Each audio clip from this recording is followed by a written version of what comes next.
এখন আমি ডক্টর জাকির নায়েককে মঞ্চে আহ্বান করছি।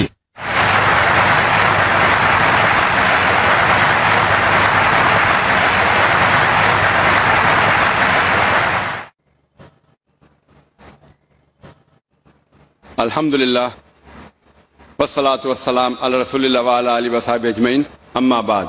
আউযু বিল্লাহি মিনাশ শাইতানির রাজীম, বিসমিল্লাহির রহমানির রহিম। ওয়া মান আহসানু ক্বাওলাম মিম্মান দাআ ইলাল্লাহি ওয়া আমিলা সলিহান ওয়া ক্বালা ইন্নানি মিনাল মুসলিমিন। রাব্বি ইশরাহ লি সাদরি ওয়া ইয়াসসির লি আমরি ওয়াহলুল উকদাতাম মিন লিসানি ইয়াফকাহু কাওলি। শ্রদ্ধেয় গুরুজনেরা এবং আমার প্রিয় ভাই বোনেরা, আমি আপনাদের স্বাগত জানাই ইসলামিক সম্ভাষণে। আসসালামু আলাইকুম ওয়া রাহমাতুল্লাহি ওয়া বারাকাতুহু। আল্লাহ সুবহানাহু ওয়া তাআলার দয়া, শান্তি ও রহমত আপনাদের সকলের উপর বর্ষিত হোক। আলহামদুলিল্লাহ, এটা আমার জন্য অত্যন্ত সম্মান এবং আনন্দের ব্যাপার যে চেন্নাইতে অনুষ্ঠানরত এই চতুর্থ শান্তি ইসলাম ধর্মীয় সম্মেলনে আসতে পেরে। আলহামদুলিল্লাহ, এটা আমার জন্য আরও সম্মানের দ্বিতীয় শেষ দিনের প্রশ্নোত্তর পর্ব পরিচালনা করতে পেরে। যেমনটা বলেছেন ভাই জাকির আহমেদ, যে আমরা অনুরোধ করব যদি কোনো অমুসলিম থেকে থাকেন তাদেরকে আগে প্রশ্ন করার সুযোগ দেওয়া হোক। মানুষ প্রায় অভিযোগ করে থাকেন আমার লেকচারের পরে প্রশ্নোত্তর পর্বের সময় কম থাকে বলে। এ কারণে আয়োজকরা আমরা যেটা করেছিলাম বোম্বেতে এই কয়েক মাস আগে, তারা একটা বিশেষ পর্বের ব্যবস্থা করেছেন শুধুমাত্র প্রশ্নোত্তরের জন্য। তাই আমরা প্রথমে অনুরোধ করবো, এখানে যদি কোনো অমুসলিম থাকেন যারা প্রশ্ন করতে চান তাহলে তারা আগে সুযোগ পাবেন। যদি অমুসলিম কোনো প্রশ্ন করতে চান তারা যে কোনো প্রশ্ন করতে পারেন, ইসলাম ধর্ম নিয়ে বা হিন্দু ধর্ম বা খ্রিস্টান ধর্ম নিয়ে যে কোনো প্রশ্ন। আর যদি ইসলামের কোনো বিষয় সঠিক বলে মনে না হয়, ইসলামের কোনো নিয়মকানুনের সাথে যদি দ্বিমত পোষণ করেন, যদি কোরআনের কোনো বিষয়ের সাথে একমত না হন, সেটাও জিজ্ঞেস করতে পারেন। আমি যুবক মানুষ, আমি নিতে পারবো। অমুসলিমরা তাদের প্রশ্ন শেষ করার পর আমরা মুসলিম ভাইদের প্রশ্ন করতে বলবো এবং আমি মুসলিম ভাইদের অনুরোধ করব তাদের প্রশ্নগুলো যেন শুধু ইসলাম এবং তুলনামূলক ধর্ম বিষয়ে থাকে। তাই আমি এখন স্বেচ্ছাসেবকদের অনুরোধ করব প্রথমে অমুসলিমদের প্রশ্ন করার সুযোগ করে দিতে। হ্যাঁ ভাই, আপনি বলেন। আমার নাম নবীন, আমি টিসিএস এ কাজ করি। যখনই কোনো মুসলিম ধর্ম উপদেশ দেয় তারা আল্লাহর নাম নিয়ে শুরু করে এবং মুহাম্মদের নামও বলে। তারা কেন যীশু খ্রিস্টের নাম বলে না, যিনি কিনা আল্লাহর একজন নবী ছিলেন? এবং আমার মনে হয় অনেকটা অজ্ঞতাবশতই মুসলিমরা যীশু খ্রিস্টকে নিয়ে কথা বলে, শুধু খ্রিস্ট ধর্ম নিয়ে কথা বলার সময়ই। তাহলে মুসলিমরা যখন কথা বলা শুরু করে তারা কেন আল্লাহ এবং মুহাম্মদের নামের পর যীশু খ্রিস্টের নামও বলে না, যেহেতু তিনি নিজেও আল্লাহর একজন নবী ছিলেন? ভাই, খুব ভালো প্রশ্ন করেছেন যে যখন মুসলিমরা আলোচনা শুরু করে ইত্যাদি, তারা প্রথমে আল্লাহ সুবহানাহু ওয়া তাআলার নাম স্মরণ করেন, এরপর আল্লাহর রাসূল মুহাম্মদ সাল্লাল্লাহু আলাইহি সাল্লামের নাম নেন। কেন তারা নাম নেন না যীশু খ্রিস্টের, তার উপর শান্তি বর্ষিত হোক? আপনি মনে করছেন এটা করলে ভালোই হবে, যেহেতু আপনি জানেন যে ইসলামে যীশু খ্রিস্ট, তার উপর শান্তি বর্ষিত হোক, তিনিও আল্লাহ তাআলার একজন রাসূল ছিলেন, তিনিও ইসলামের একজন বার্তাবাহক। আল্লাহ কোরআনে বলেছেন সূরা ফাতির অধ্যায় নম্বর 35 আয়াত নম্বর 24, এমন একটিও জাতি বা গোষ্ঠী নেই যাদের প্রতি আমি সতর্ককারী পাঠাইনি। আল্লাহ বলেন সূরা রদ অধ্যায় 13 আয়াত নম্বর 7, এবং প্রত্যেক জাতির প্রতি আমি একজন সতর্ককারী, একজন পথপ্রদর্শক পাঠিয়েছি। নামানুসারে কোরআনে মাত্র 25 জন নবীর কথা উল্লেখ রয়েছে, কিন্তু আমাদের প্রিয় নবী মুহাম্মদ সাল্লাল্লাহু আলাইহি ওয়াসাল্লাম বলেছেন, সহিহ হাদিসের উল্লেখ আছে, এটা মিশকাত আল মাসাবিতে, যে আমাদের প্রিয় নবী বলেছেন যে 1,24,000 পয়গম্বর পাঠিয়েছেন আল্লাহ সুবহানাহু ওয়া তাআলা এই পৃথিবীর বুকে, কিন্তু কোরআনে কেবল 25 জনের নামই পাওয়া যায়। আদম, ইব্রাহিম, মুসা, যিশু, মুহাম্মদ, তাদের সকলের উপর শান্তি বর্ষিত হোক। তো ভাই, আমি যদি আপনার কথা মেনে নেই যে আমাদের নাম উল্লেখ করা উচিত সকল নবী রাসূলদের, তাহলে 1,24,000 নবী রাসূলগণের নাম নিতে না পারলেও অন্তত কোরআনে বর্ণিত 25 জনের সকলেরই নাম নিতে হবে। তাহলে ভেবে দেখেন প্রথম বাক্যটি কত বড় হয়ে যাবে। আপনি যেটা বুঝতে পারছেন না তা হলো যে সকল নবী রাসূল নবী মুহাম্মদ সাল্লাল্লাহু আলাইহি সাল্লামের আগে এসেছিলেন তাদের পাঠানো হয়েছিল শুধু তাদের লোকদের জন্য, শেষ সময়ের জন্য। উদাহরণস্বরূপ কোরআনে আছে যীশু খ্রিস্ট তার উপর শান্তি বর্ষিত হোক, এটার উল্লেখ আছে সূরা সাফ অধ্যায় নম্বর 61 আয়াত নম্বর 6 যে তাকে পাঠানো হয়েছিল বনী ইসরায়েলের জন্য একজন দূত হিসেবে। এটা উল্লেখ আছে সূরা আলী ইমরানেও অধ্যায় নম্বর 3 আয়াত নম্বর 49 যে যীশু খ্রিস্টকে তারপর শান্তি বর্ষিত হোক পাঠানো হয়েছিল একজন দূত হিসেবে বনী ইসরায়েলের সন্তানদের জন্য। সুতরাং মুহাম্মদ সাল্লাল্লাহু আলাইহি ওয়াসাল্লামের আগে যারা এসেছেন সকল নবী রাসূলগণকে পাঠানো হয়েছিল তাদের নিজেদের লোকদের জন্য, শেষ সময়ের জন্য। কিন্তু যেহেতু মুহাম্মদ সাল্লাল্লাহু আলাইহি সাল্লাম সর্বশেষ ও চূড়ান্ত নবী ছিলেন, তাকে শুধু আরব বা মুসলিমদের জন্য পাঠানো হয়নি, তাকে পাঠানো হয়েছিল সমগ্র মানব জাতির জন্য। এবং আল্লাহ বলেন সূরা আম্বিয়া অধ্যায় নম্বর 21 আয়াত নম্বর 107 ওয়ামা আরসালনাকা ইল্লা রাহমাতাল লিল আলামিন। আমি তো তোমাকে রহমত হিসেবে প্রেরণ করেছি সমগ্র পৃথিবীর জন্য, সমগ্র সৃষ্টি জগতের জন্য, সমগ্র মানবতার জন্য।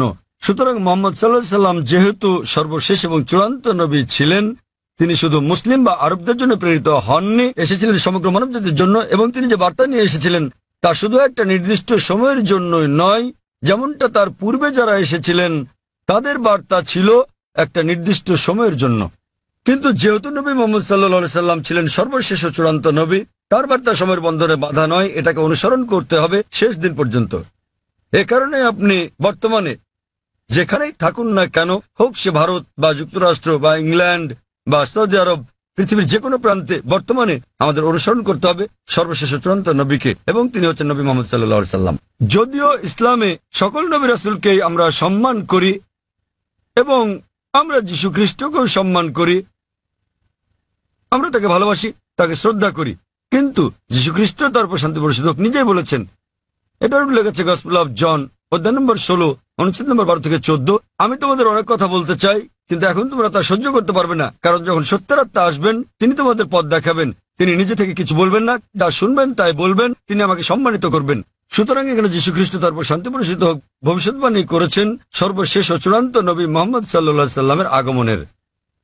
এই কারণে আমরা বিশ্বাস করি যে যীশু খ্রিস্ট তার উপর শান্তি বর্ষিত হোক এই পৃথিবীতে আবার প্রত্যাবর্তন করবেন, এবং খ্রিস্টানরাও এটা বিশ্বাস করে। তিনি যখন আসবেন তিনি নিজেও আনুগত্য করবেন আল্লাহ সুবহানাহু ওয়া তাআলার, এবং সর্বশেষ ও চূড়ান্ত নবী মুহাম্মদ সাল্লাল্লাহু আলাইহি সাল্লামের শিক্ষা মেনে চলবেন। তাই এটাই হচ্ছে কারণ যে যখন কোনো মুসলমান কোনো বক্তব্য শুরু করতে যায় অথবা শাহাদাত দেয়, প্রথমেই সে এক এবং একমাত্র আল্লাহ সুবহানাহু ওয়া তাআলার নাম স্মরণ করে, শুধু তিনি একমাত্র উপাসনার যোগ্য, আর কেউ নয়। এবং আমরা সর্বশেষ ও চূড়ান্ত নবী অর্থাৎ মুহাম্মদ সাল্লাল্লাহু আলাইহি সাল্লামের উপর বিশ্বাস স্থাপন করি, কারণ তিনি এমন এক পয়গম্বর যার শিক্ষা দীক্ষা আজ অনুসরণযোগ্য। পূর্ববর্তী সকল নবী রাসূলগণ ছিলেন সময়ের গণ্ডিভুক্ত একটা নির্দিষ্ট সময়ের জন্য এবং একটা নির্দিষ্ট গোত্রের লোকদের জন্য। যেহেতু নবী মুহাম্মদ সাল্লাল্লাহু আলাইহি সাল্লামকে পাঠানো হয়েছে সমগ্র মানবজাতির জন্য এবং তার বার্তা সময়ের গণ্ডিভুক্ত নয়, এ কারণে আমরা তার নাম উল্লেখ করে থাকি। অন্যথায় ইসলামে আমাদের সকল নবীদেরকেই সম্মান করতে হয়। আর আমি যদি আপনার কথা মেনে নেই, যেভাবে আগে বলেছিলাম আমার লেকচার শুরুর সময়, আমাকে বলতে হবে আল্লাহর নাম যিনি সর্বময়, সর্বোচ্চ, ক্ষমাশীল, এবং তার নবীদের নাম আদম এবং নূহ, তারপর সালেহ, ইদ্রিস, ইব্রাহিম, ইসমাইল, ইসহাক, মুসা, ঈসা, এবং তারপর আরো কারো নাম বলে আমি বলতে পারি মুহাম্মদ সাল্লাল্লাহু আলাইহি ওয়াসাল্লাম। আমরা যখনই মুহাম্মদ সাল্লাল্লাহু আলাইহি ওয়াসাল্লামের নাম উল্লেখ করি অন্য সকল নবীরা হয়তো অন্তর্ভুক্ত হন, কেননা এই কিতাব পবিত্র কোরআন যা কিনা নাজিল হয়েছিল নবী মুহাম্মদ সাল্লাল্লাহু আলাইহি ওয়াসাল্লামের উপর, এখানে বলা আছে যে প্রত্যেক মুসলমানের দায়িত্ব আল্লাহ সুবহানাহু ওয়া তাআলার সকল নবী রাসূলগণকে সম্মান করা, এমনকি যদিও তাদের নাম পবিত্র কোরআনে উল্লেখ নাও থাকে। সুতরাং আমরা তাদের ভালোবাসি, তাদের সম্মান করি, কিন্তু আমাদেরকে নাম নিতে হবে সর্বশেষ ও চূড়ান্ত নবীরই, যেহেতু তার বাণী আজও অনুসরণ করা হচ্ছে। আশা করি উত্তরটা পেয়েছেন। এখানে কি কোনো অমুসলিম ভাই আছেন মাঝখানের মাইকে? তামিল? হ্যাঁ, কেউ কি উনার কথা অনুবাদ করে দিতে পারবেন? তিনি তামিল ভাষায় কিছু বলতে চাচ্ছেন। এখানে কোনো অনুবাদক আছেন? আমরা চাই উনার প্রশ্নটি যথাযথভাবে অনুবাদ করা হোক, তাকে তামিল ভাষাতেই প্রশ্নটি করতে দিন, অনুবাদক সেটাকে বাংলায় করবেন। எனது பெயர் அல்போன்ஸ். நான் கிறிஸ்தவ மதத்தை சார்ந்தவர். சென்னை பெரம்பூரிலிருந்து வருகிறேன். நான் இஸ்லாம் மதத்தினுடைய வீட்டிற்கு சென்று பீஸ் டிவி தங்களது பீஸ் டிவியில் இஸ்லாம் மதத்தின் அனைத்து விஷயங்களையும் பார்ப்பேன். 7000 ரூபாய் கட்டினால் மட்டுமே பீஸ் டிவி சேனல் தெரியும் என்ற நிலைக்கு உள்ளது. ஆதலின் ஏன் இதை கேபிளில் ஒளிபரப்ப தங்கள் மதத்தை ஒளிபரப்பக்கூடாது என்று নিனைக்கின்றேன். তার প্রশ্নটি হল পিস টিভির সম্প্রচার বিষয়ে। তিনি জিজ্ঞাসা করেছেন কেন পিস টিভি কেবল টিভি বা অন্যান্য স্থানীয় কেবল চ্যানেলে সম্প্রচার হয় না। তিনি একজন খ্রিস্টান এবং তাকে একজন বন্ধুর বাসায় গিয়ে এই চ্যানেলটি দেখতে হয়। ভাই প্রশ্ন করেছেন যে তিনি একজন খ্রিস্টান এবং তিনি জানেন যে পিস টিভি স্যাটেলাইটের মাধ্যমে সম্প্রচার করা হয়, কেন কেবল অপারেটররা তাদের চ্যানেলে পিস টিভিকে রাখেন না? ভাই এটা কেবল অপারেটরদেরকে জিজ্ঞেস করতে হবে। আমরা যা করছি তাহলে আমরা খেয়াল রাখছি যে পিস টিভি চালু আছে এবং এটা পৃথিবীর যে কোনো প্রান্ত থেকে দেখা যায় কিনা। আলহামদুলিল্লাহ আমরা পিস টিভির 6টি আলাদা স্যাটেলাইট থেকে সম্প্রচার করছি এবং এটা পুরো পৃথিবী জুড়ে পৌঁছে যাচ্ছে। এশিয়া, মধ্যপ্রাচ্য, আফ্রিকা, অস্ট্রেলিয়া, ইউরোপ, উত্তর আমেরিকা, দক্ষিণ আফ্রিকা, সমগ্র বিশ্ব জুড়ে। আর ভারতের বিভিন্ন জায়গায় কেবল অপারেটররা পিস টিভিকে তাদের তালিকায় যোগ করেছেন, কেউ কেউ করছেন না। আপনি তাদেরকে জিজ্ঞেস করতে পারেন কেন তারা পিস টিভিকে তাদের তালিকায় যোগ করছেন না। আর দ্বিতীয়ত, কেউ যদি পিস টিভি দেখতে চান পৃথিবীর যে কোনো প্রান্ত থেকে, তিনি একটা ব্যক্তিগত ডিশ লাগিয়ে নিতে পারেন। বড় জোর 6000 রুপি খরচ হবে। $150 খরচে পৃথিবীর যে কোনো প্রান্ত থেকে ডিশ এবং ডিকোডার বসালে এটা ফ্রি টু এয়ার চ্যানেল, আপনি এটা দেখতে পারবেন। আপনাকে মাসে মাসে টাকা দিতে হবে না। এটা free to air channel, dish এবং ডিকোডারের খরচ পড়বে প্রায় 6000 রুপি। এটা আপনি বসাতে পারেন আপনার ছাদে বা বারান্দায় এবং ইনশাআল্লাহ আপনি সারা জীবন দেখতে পারবেন, আপনাকে কোনো টাকা দিতে হবে না এর জন্য। আর আমাদের দুটো চ্যানেল আছে, একটা পিস টিভি ইংলিশ, আরেকটা হলো পিস টিভি উর্দু। তাই একবার ডিশ বসালে ইনশাআল্লাহ আপনি দুটো চ্যানেলই দেখতে পারবেন। এবং আপনি যদি এটা আপনার বিল্ডিংয়ে বসান এবং 50টা বাড়িতে এই ডিশ লাইনটা ভাগ করে নেন, বাড়ি প্রতি হয়তো খরচ পড়বে মাত্র কয়েকশো রুপি। সুতরাং যে কেউ দেখতে চাইলে এইভাবে দেখতে পারেন। আর পিস টিভিকে ইন্টারনেটেও আমরা দিয়ে দিয়েছি। স্বাভাবিকভাবে ইন্টারনেটের গুণগত মান স্যাটেলাইটের তুলনায় অনেক নিম্নমানের হবে। আপনি ইন্টারনেটে www.peacetv.org এই সাইটে দেখতে পারবেন। এমনকি মোবাইলেও সম্প্রতি আমরা পিস টিভি মোবাইলও চালু করেছি। আপনার কাছে যে হ্যান্ডসেটই থাকুক না কেন, নোকিয়া অথবা আইফোন, আমরা চেষ্টা করছি বিশ্বের 80% হ্যান্ডসেটের জন্য এটাকে সহজলভ্য করতে। তবে ফোনটা যত উঁচু মানের হবে, যদি আপনি তৃতীয় প্রজন্মের ফোন নিয়ে থাকেন এর মান অনেক উন্নত হবে। যদি ওয়াইফাই ব্যবহার করেন উন্নত মান পাবেন। সুতরাং হ্যান্ডসেটের উপর নির্ভর করে আপনি মোবাইলেও পিস টিভি দেখতে পারেন। এটা সম্পূর্ণ বিনামূল্যে। এর ওয়াপ ইন্টারনেটের জন্য www.peacetv.org, মোবাইলের জন্য এর ওয়াপ wap.peacetv.org। আশা করি উত্তরটা পেয়েছেন। হ্যাঁ বোন, আপনার প্রশ্নটি করুন। শুভ সন্ধ্যা, আমার নাম নিখিলা। আমি ডেন্টালের একজন ছাত্রী। ইসলাম সম্পর্কে আমার জ্ঞান আসলেই কম। আমি যতটুকু জানি আমার বন্ধুদের কাছ থেকে শুনেছি। আমার প্রশ্ন হচ্ছে, আমি একটি পোস্টারে দেখেছি যে বলা আছে সঙ্গীত এবং নৃত্য ইসলামে গ্রহণযোগ্য নয়। এটা কেন? মানে আমি বলতে চাইছি যে আপনি এটা এমনি এমনি বলতে পারেন না যে গান বাজনা বা নৃত্য করো না। যেমন আপনি যদি বলেন যে ভরতনাট্যম বা অন্য কোনো নৃত্যের ব্যাপারে যেখানে সঙ্গীত আছে, এমনকি এমনিতেও আমরা সঙ্গীতের মাধ্যমে ঈশ্বরের প্রশংসা বা নিজেদের আবেগ প্রকাশ করে থাকি, তাহলে গান বাজনা গ্রহণযোগ্য নয় কেন? বোন জিজ্ঞেস করলেন যে কেন ইসলাম ধর্মের সঙ্গীত এবং নৃত্য নিষিদ্ধ। প্রথমে আমি সঙ্গীত নিয়ে বলছি, এরপর নৃত্য। সঙ্গীতের ব্যাপারে বলা যাবে, আমাদের প্রিয় নবী মুহাম্মদ সাল্লাল্লাহু আলাইহি ওয়াসাল্লাম বলেছেন যে সঙ্গীতের বাদ্যযন্ত্র সাধারণ নিয়মে সবই নিষিদ্ধ, তবে তিনি যেটার অনুমতি দিয়েছিলেন সেটা দাফ, একপাশে খোলা ড্রাম যাকে বলা হয় ডাফ বা ডাফলি। বাকি সবগুলোই নবী নিষিদ্ধ করেছেন। কারণ আপনি যদি ভেবে দেখেন, এটা আপনাকে দূরে নিয়ে যায় আল্লাহ সুবহানাহু ওয়া তাআলার জিকির থেকে, সর্বশক্তিমানকে স্মরণ করা থেকে।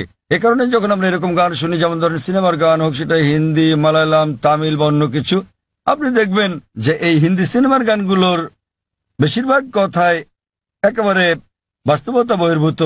আপনি জানেন যে নায়ক নায়িকাকে বলছে, मैं तुम्हारे लिए चांद तोड़ के लेके आऊंगा, मैं तुम्हारे लिए सितारे तोड़ के लेके आऊंगा। আমি তোমার জন্য চাঁদ নিয়ে আসবো, আমি তোমার জন্য তারা নিয়ে আসবো। আমরা জানি এটা সম্ভব না, কোনো মানুষ তার প্রেমিকার জন্য চাঁদ তারা নিয়ে আসতে পারে না। তবুও আমরা বলে থাকি পরিস্থিতি বা আবেগ ইত্যাদির কারণে। তো এই কারণে সাধারণ অনুশাসন হচ্ছে যে সঙ্গীত একজন মানুষকে আল্লাহ সুবহানাহু ওয়া তাআলার কাছ থেকে দূরে নিয়ে যায়। এ কারণে আমাদের প্রিয় নবী বাদ্যযন্ত্রকে নিষিদ্ধ করেছেন দাফ ছাড়া, অথবা সাধারণভাবে কণ্ঠস্বর। উদাহরণস্বরূপ যদি কেউ কোরআন আবৃত্তি করে তার কণ্ঠ সুন্দর, সেটা ঠিক আছে, কারণ এটা একজন মানুষকে আল্লাহ সুবহানাহু ওয়া তাআলার দিকে নিয়ে আসে। নেপথ্য বাদ্যযন্ত্রের আওয়াজ থাকলে যদি এটা একটা বিশেষ আবেগের সৃষ্টি করে, তাহলে গান গাওয়ার ক্ষেত্রে এটা হচ্ছে মুবাহ, ঐচ্ছিক, যতক্ষণ পর্যন্ত গানের কথাগুলো নিয়ে যাচ্ছে আল্লাহ সুবহানাহু ওয়া তাআলার দিকে। যদি গানের কথাগুলো আপনাকে আল্লাহর কাছ থেকে দূরে সরিয়ে নিয়ে যায়, তাহলে সে ধরনের গানও নিষিদ্ধ। এবার আসি দ্বিতীয় ভাগে, নৃত্য করা কেন নিষিদ্ধ। কোরআনে এমন কোনো আয়াত নেই, অথবা আমার জানার মতো কোনো হাদিস নেই যেখানে বলা আছে যে নৃত্য করা হচ্ছে হারাম। কিন্তু সাধারণভাবে যেহেতু মানুষ নাচে অন্য মানুষদের দেখানোর জন্য, আপনারা জানেন যে মঞ্চে নৃত্য পরিবেশন করা হয়, যেমন ভরতনাট্যম। আপনি মঞ্চে ভরতনাট্যম করছেন আর হাজার হাজার লোক আপনাকে দেখছে। সাধারণভাবে যদি হিজাবের দিক থেকে বলি, আমরা চাইবো না যে উন্মুক্ত হোক আমাদের মহিলারা, আমাদের মায়েরা, আমাদের বোনেরা, আমাদের কন্যারা মঞ্চে উঠুক আর হাজার হাজার লোক তাদের দেখুক। তো যে কোনো পেশা যেখানে শরীরকে প্রদর্শন করা হয়ে থাকে মানুষকে বিনোদন দেবার জন্য, সেটা নিষিদ্ধ। এই কারণেই মানুষজনের সামনে নাচা অথবা নাচ করা কোনো পার্টিতে যেখানে বিপরীত লিঙ্গের মানুষেরা থাকে, বেশিরভাগ ক্ষেত্রে নাচের নিয়মগুলো এগুলো ইসলামী শরিয়ার বিরুদ্ধে যায়। যখন আপনি নাচেন বেশিরভাগই জোড়া বেঁধে, ছেলে এবং মেয়ে, আর তাদের মধ্যে বেশিরভাগই গার্লফ্রেন্ড বয়ফ্রেন্ড, এবং তারা অন্য মানুষদের সামনে নাচে। সুতরাং যেহেতু এটা ইসলামী হিজাবের নিয়মের পরিপন্থী, এ কারণেই বলা হয় এটা নিষিদ্ধ, কারণ এটা হিজাবের নিয়মের বিপরীত। তাই বুঝতে হবে যে যখন নাচ করছেন, আপনি মানুষজনের সামনে নাচ করছেন, পার্টিতে যাচ্ছেন, আবার ঘুরে বেড়াচ্ছেন, আর না হলে শুধু স্বামী স্ত্রী মিলে যেভাবে খুশি সময় কাটাতে পারেন, যতক্ষণ এটা শরিয়ার বিরুদ্ধে না যাচ্ছে। বদ্ধ ঘরের ভেতরে স্বামী স্ত্রী মিলে যা খুশি করতে পারেন, যদি এটা কোরআন ও হাদিসের নিয়মকানুনের বাইরে না যায়, কোনো সমস্যা নেই। কিন্তু যেহেতু বেশিরভাগ সময় নাচ শরীরকে প্রদর্শন করে থাকে, এতে গান থাকে, নাচ থাকে, আপনি মঞ্চে উঠছেন আর লোকেরা আপনাকে দেখছে, তাই এটা শরিয়ার হিজাবের নিয়মের বিরুদ্ধে। এ বিষয়ে আমার ভিডিও ক্যাসেট দেখেন, ইসলামে নারীর অধিকার আধুনিক না সেকেলে, সেখানে বিস্তারিত আছে কেন আমরা মুসলিমরা নারীদের নিরাপত্তা দেই, ভালোবাসি, তাদেরকে কি চোখে দেখি। যেহেতু আমরা নারীদের ভালোবাসি, আমরা তাদের নিরাপত্তা দেই এবং আমরা তাদের প্রদর্শন করতে চাই না। এই কারণেই যে সমস্ত পেশায় প্রকাশ্যে গান গাওয়া বা নাচ করা অথবা মডেলিং এর ব্যাপার আছে, সেগুলো নারীর জন্য নিষিদ্ধ। আশা করি উত্তরটা পেয়েছেন। যদি কোনো অমুসলিম থাকেন, জাকির ভাই যেটা বলেছেন, যদি কোনো অমুসলিম কোনো প্রশ্ন করতে চান, নির্দ্বিধায় করতে পারেন। আপনার যে কোনো প্রশ্ন ইসলাম নিয়ে অথবা অন্য কোনো ধর্ম নিয়ে, ইসলাম এবং তুলনামূলক ধর্ম নিয়ে যে কোনো প্রশ্ন, অথবা ইসলামের কোনো বিষয় যদি আপনার কাছে সঠিক মনে না হয়, এটাই সুযোগ, আপনি যে কোনো প্রশ্ন করতে পারেন। জনমানুষের সামনে এভাবে খোলামেলা প্রশ্ন করার সুযোগ সত্যি দুর্লভ।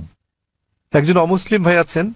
আপনি কি অমুসলিম? হ্যাঁ ভাই, আপনার প্রশ্ন করুন। হ্যাঁ, আসসালামু আলাইকুম ভাই জাকির, এবং শুভ সন্ধ্যা আমার ইসলামী ভাইদের এবং অন্য ধর্মের ভাইদেরও। আমার নাম রামজি জয় রহমান। আমি আমেরিকার একজন টেকনোলজিস্ট, সেখানে প্রায় ৩৫ বছর ধরে বাস করছি। আর গত ৩ বছর ধরে আমি আধ্যাত্মিকতা চর্চা করছি আমার জীবিতকালেই একটা আত্মিক মুক্তির উদ্দেশ্যে। আমি কোরআন শরীফ পড়েছি। আমার একজন বন্ধু আছে, বলতে পারেন আজীবনের বন্ধু।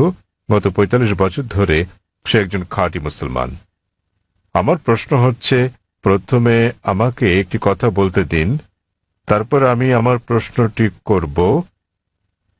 আমরা যখন কিছু বুঝতে চাই, হোক সেটি ধর্ম নিরপেক্ষ অথবা ধর্মীয়, আমরা বই পড়ে সেটি জানি কিন্তু যখন আমরা বইটি পড়ি আমরা সেটা বুঝে বুঝেই পড়ি। তাই যদি হয় তাহলে কেন প্রায় 1 ঘন্টা ধরে আপনার ছেলে বক্তৃতা করেছিল কোরআন বুঝে পড়ার বিষয়ে, বিশেষত সৌদি আরবের ভাষা আরবি ভাষার বিষয়ে? কেননা আমি যা অনুভব করি এবং চর্চা করি যে কোরআন ভাষার অনেক ঊর্ধ্বে, তো প্রত্যেক মুসলমানের আরবি ভাষা শিখতে হবে।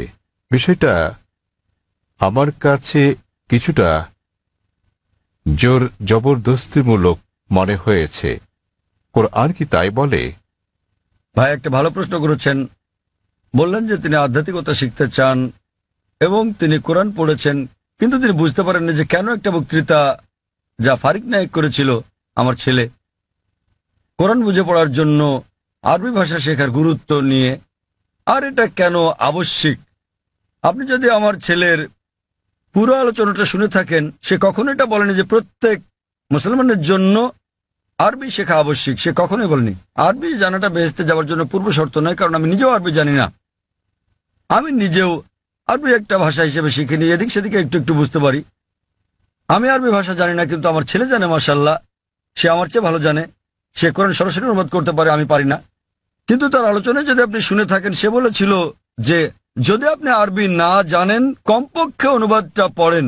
তো তার বক্তব্য ছিল কোরআন বুঝে পড়া উচিত, আর প্রশ্ন ছিল আল কোরআন কি বুঝে পড়া উচিত, হ্যাঁ অথবা না? আর উত্তর ছিল হ্যাঁ, সে আবশ্যক।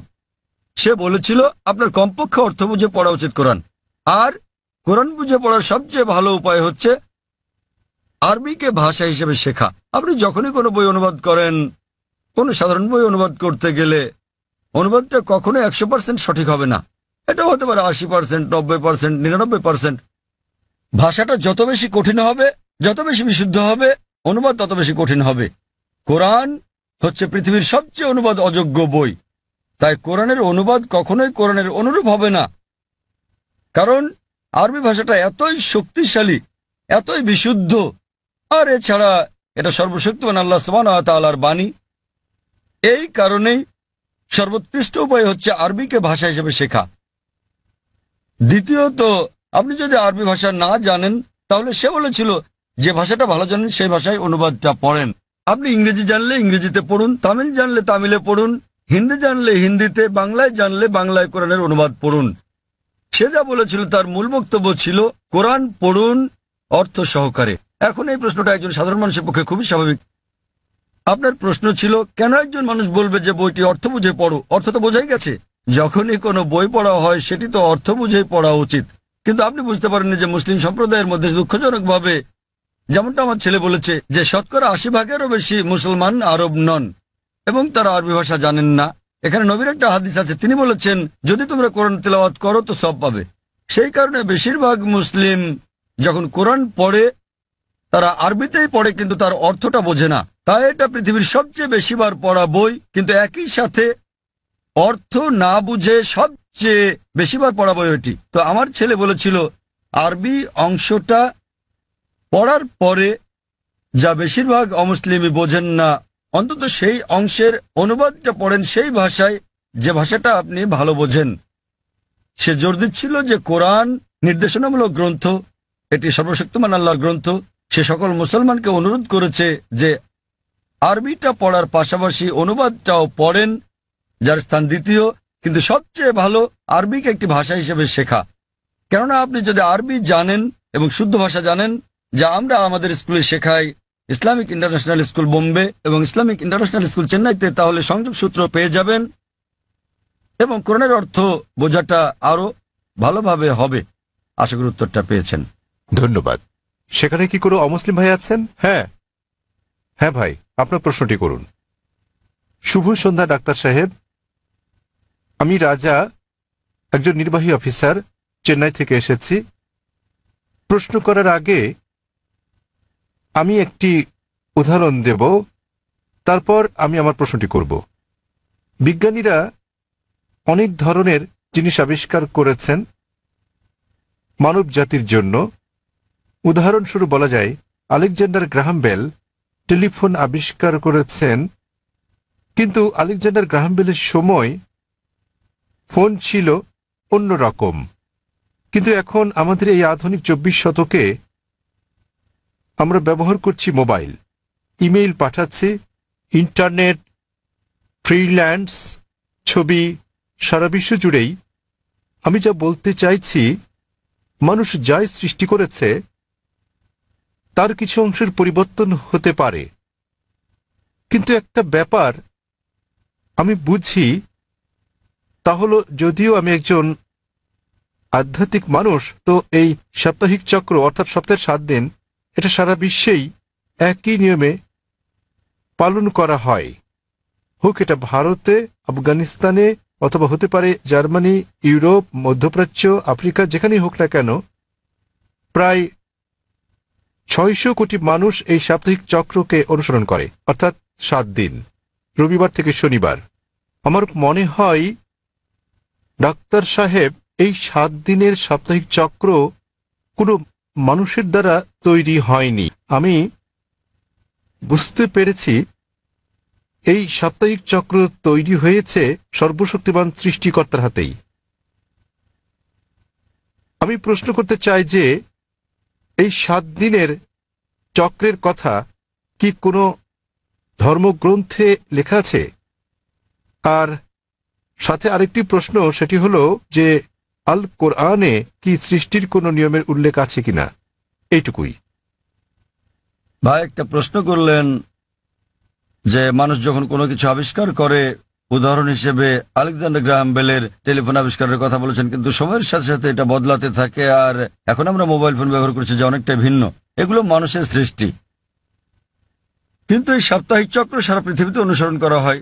এটা সর্বশক্তিমান আল্লাহর সৃষ্টি, সর্বশক্তিমান আল্লাহর সৃষ্টি, সেজন্য এটা সমগ্র পৃথিবীতে অনুসরণ করা হয়।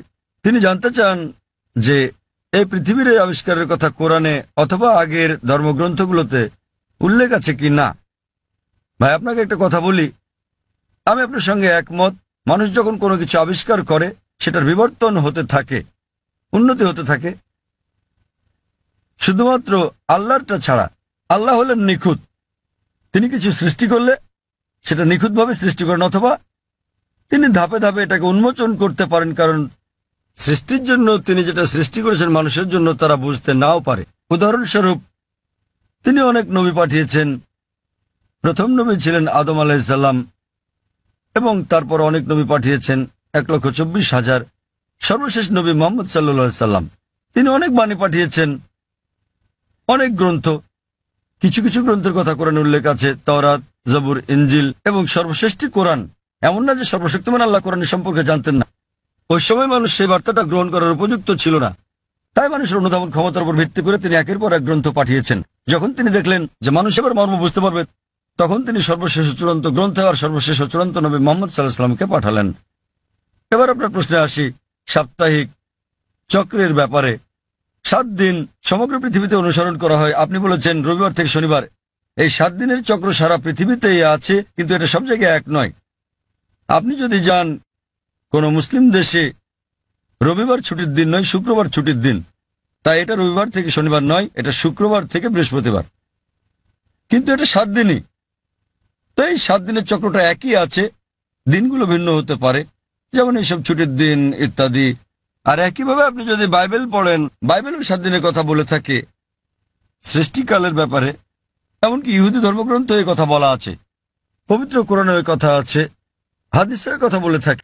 কোরআনে বলা আছে অনেক জায়গায় যে সর্বশক্তিমান আল্লাহ পৃথিবী তৈরি করেছেন 6 দিনে, 6টি পর্যায়ে। এ ব্যাপারে পবিত্র কোরআন এবং অন্যান্য ধর্মগ্রন্থ প্রায় একই কথা বলা আছে, কিন্তু ভালোভাবে দেখলে অনেক পার্থক্য আছে। কোরআন যেভাবে বলেছে তা অনেক বেশি বিজ্ঞানসম্মত, অন্যান্য ধর্মগ্রন্থের কথা অতটা বিজ্ঞানসম্মত নাও হতে পারে। উদাহরণস্বরূপ বাইবেলে এই ব্রহ্মাণ্ডের সৃষ্টি বিষয়ে বলা আছে, সেখানে বলা আছে সর্বশক্তিমান ঈশ্বর 6 দিনে পৃথিবী তৈরি করলেন এবং 7ম দিনে বিশ্রাম নিলেন। এর মানে ঈশ্বরেরও বিশ্রামের প্রয়োজন হয়। কোরআনও বলে যে সর্বশক্তিমান আল্লাহ 6 দিনে পৃথিবী তৈরি করলেন, কিন্তু এটা বলেন যে 7ম দিনে বিশ্রাম নিয়েছেন। কেন? কারণ পবিত্র কোরআনে আছে সূরা বাকারা অধ্যায় নম্বর 2 আয়াত নম্বর 255, এটা আয়াতুল কুরসি। আল্লাহু লা ইলাহা ইল্লাল হাইয়ুল কাইয়ুম লা তাখুযু সিনাতুন ওয়া লা নাওম লাহু মা ফিস সামাওয়াতি ওয়া মা ফিল আরদ। যে তিনি চিরকালীন, তিনি সর্বশক্তিমান, তিনি একক, কোনো তন্দ্রা তাকে স্পর্শ করে না, তার বিশ্রামেরও দরকার নেই। সর্বশক্তিমান আল্লাহর কোনো ঘুমের প্রয়োজন নেই, তার বিশ্রামেরও প্রয়োজন নেই। তাহলে তার বিশ্রামের প্রশ্নটা আসে কি করে? তাই অনেক কিছুতেই মিল পাওয়া যাবে, কিন্তু সব নয়। কেউ যদি বলে যে ঈশ্বরের বিশ্রাম প্রয়োজন, যেমন আমি বা আপনি আমাদের মানুষের বিশ্রাম প্রয়োজন, সর্বশক্তিমানের কোনো বিশ্রাম প্রয়োজন নেই, তো এখানে পার্থক্যটা। বাইবেলে যা বলা আছে তা হলো 24 ঘন্টা করে 6টি পর্যায়, 24 ঘন্টার 6টি সময়। আমরা বিজ্ঞানীরা বলে থাকি যে 24 ঘন্টার 6টি দিনে এই পৃথিবী তৈরি করা সম্ভব নয়। তো বিজ্ঞানীরা বাইবেলের ওল্ড টেস্টামেন্টের এই বর্ণনার সাথে দ্বিমত পোষণ করেন। আর কোরআনের কথায় আসি, কোরআন কখনোই বলেনি যে সর্বশক্তিমান আল্লাহ 24 ঘন্টার 6 দিনে এটা তৈরি করেছেন। আরবি শব্দ ইয়াম, বহুবচনে আয়াম, যা কোরআনে উল্লেখ আছে, এর দুটো মানে আছে। ইয়মের একটা মানে হলো সাধারণ 24 ঘন্টার একদিন বলতে যা আমরা বুঝি, আরেকটা মানে হচ্ছে পর্যায়। এটা যে কোনো দৈর্ঘ্যের হতে পারে, যেমন একটা যুগ। আর বিজ্ঞানীদের এটা মেনে নিতে কোনো সমস্যা নেই যে ব্রহ্মাণ্ড 6টি যুগে তৈরি হয়েছে, 6টি দীর্ঘ সময়ে, হতে পারে লক্ষ লক্ষ বছর ধরে, তাতে কোনো অসুবিধা নেই।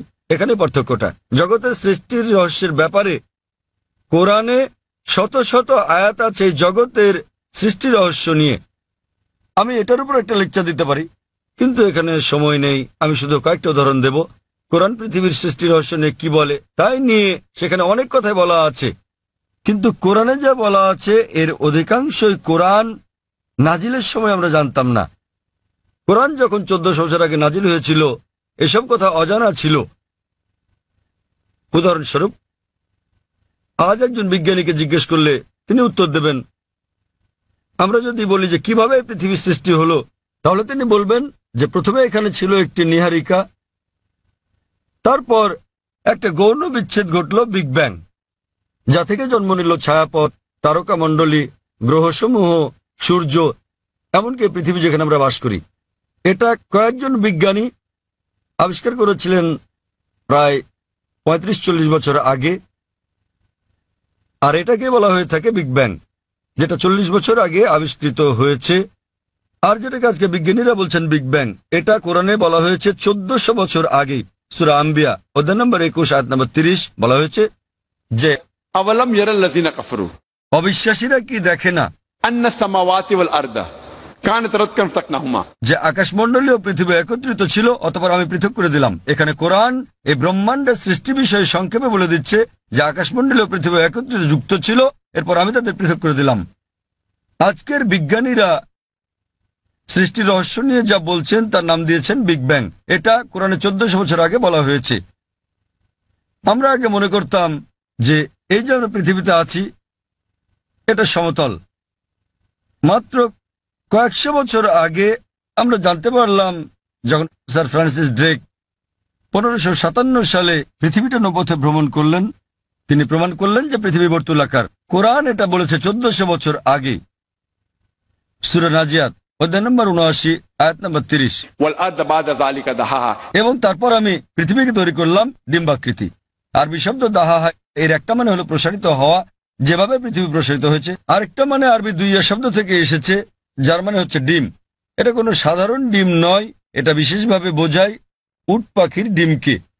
এবং আমরা জানি পৃথিবী একটা বলের মতো সম্পূর্ণ গোলাকার নয়, এটা দুই প্রান্তে একটু চ্যাপ্টা। এবং আমরা যদি একটা উট পাখির ডিমের আকৃতি চিন্তা করি, সেটাও আসলে বর্তুলাকৃতির। একবার চিন্তা করেন, কোরআন পৃথিবীর বর্তুলাকৃতির কথা বলেছে 1400 বছর আগেই।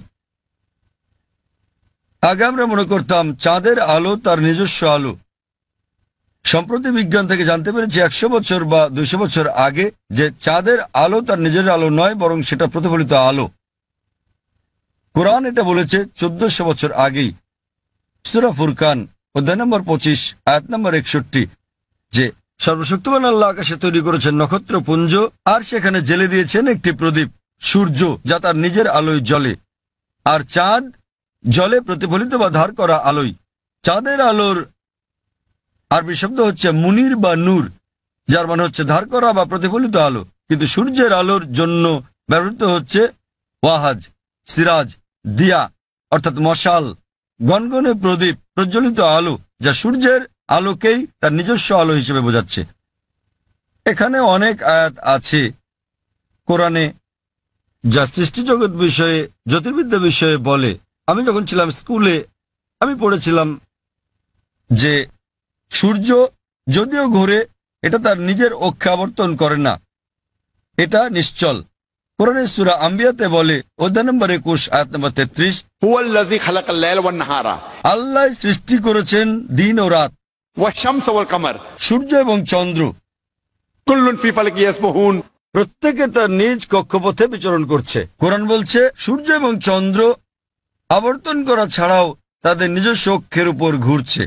আর আজ বিজ্ঞানের এত উন্নতির পরে আমরা জানি যে আমরা একটা টেবিলের উপর যদি সূর্যের ছায়া দেখি তাহলে আমরা দেখতে পাবো যে সূর্যের গায়ে কালো দাগ রয়েছে, এবং এই কালো দাগগুলো প্রায় 25 দিনে একবার সম্পূর্ণ আবর্তন করে, যা দিয়ে বোঝায় সূর্য প্রায় 25 দিনে একবার আবর্তন করে।